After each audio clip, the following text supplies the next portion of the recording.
Sonic fanbase, this is Solid Snake. Recently, I've been given intel about a man in your fandom. His codename is Richmunk. At least his current codename is. He's gone under many aliases over the years, such as a Knothole resident, Ricky Chip, and too many more to count. Recently, he's been caught saying some rather hurtful and slanderous things against autistic fans, blaming them for his reputation in the fandom, and that's no good. He's digging his own grave here. I'm going to read this post of his, and it's probably the most difficult thing I've ever had to do, and that includes going up against a Metal Gear. Brace yourselves, because this post is pretty bad. Here we go. This is probably the most controversial topic I'll ever delve into, but it needs to be pointed out. I've been a Sonic fan since 1993. I didn't join the online community till 1995.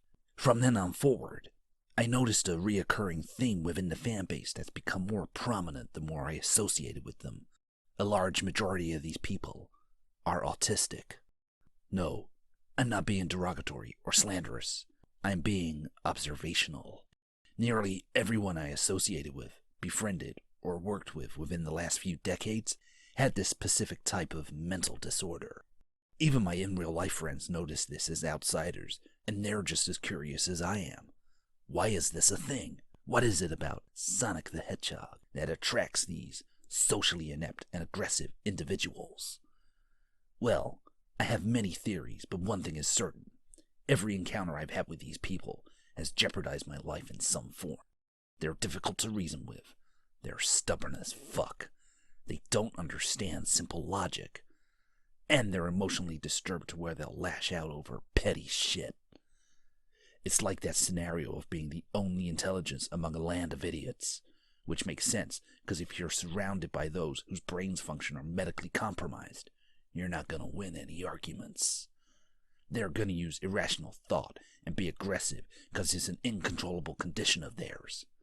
Now once you factor in those statistics, it becomes clear why the fanbase is in shambles. Because if a high percentage of people in a community are devoid of rational thought, it explains why the fanbase and the franchise has been garbage for many years. Coupled with social justice warrior shills, and you have a toxic melting pot of chaos. And all those projects I worked on in the past were all sabotaged by autistic dipshits. And this shit has happened to me 3 times in the 26 years I've been involved with this fanbase.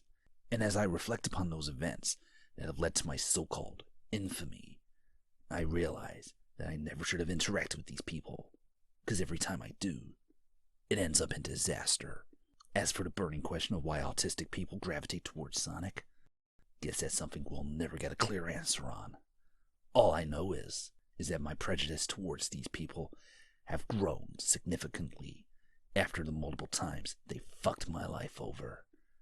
Now if you're autistic, fine, but understand that you'll have to work extra hard to earn my trust.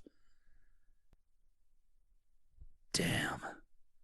It's pretty ballsy of him to blame his entire reputation on a group of people because he can't accept responsibility for his own actions. All I can say is, the Sonic fanbase has changed, just like war has changed.